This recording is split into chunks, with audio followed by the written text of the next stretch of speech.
சென்னை அருகே கடன் பெற்ற இடத்திற்கு பதிலாக மற்றொரு இடத்தில் சீல் வைத்து சென்ற அதிகாரிகளால் வாடகைதாரர்கள் வாழ்வாதாரத்தை இழந்து தவிக்கும் அவல நிலை ஏற்பட்டுள்ளது.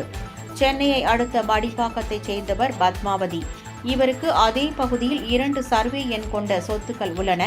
பத்மாவதி 2 சொத்துக்களில் ஒரு சொத்தை பொதுத்துறை வங்கியான கனரா வங்கியில் கடந்த 2019ஆம் ஆண்டு அடமானம் வைத்து கடன் பெற்றுள்ளார். இந்நிலையில் கடன் தொகையை பத்மாவதி செலுத்தாததால் வங்கி ஊழியர்கள் அடமானம் வைத்து கடன் பெற்ற இடத்திற்கு சீல் வைக்க வந்தனர். அப்போது சீல் வைக்க வேண்டிய இடத்தில் பெட்ரோல் பங்க் இருந்ததால் அதற்கு எதிரே உள்ள கட்டிடத்திற்கு சென்று அங்கிருந்த வாடகைதாரர்களிடம் உடனடியாக கடையை காலி செய்ய வேண்டும் எனவும் தவறினால் பொருட்களுடன் சேர்த்து சீல் வைக்கப்படும் எனவும் கூறியுள்ளனர்.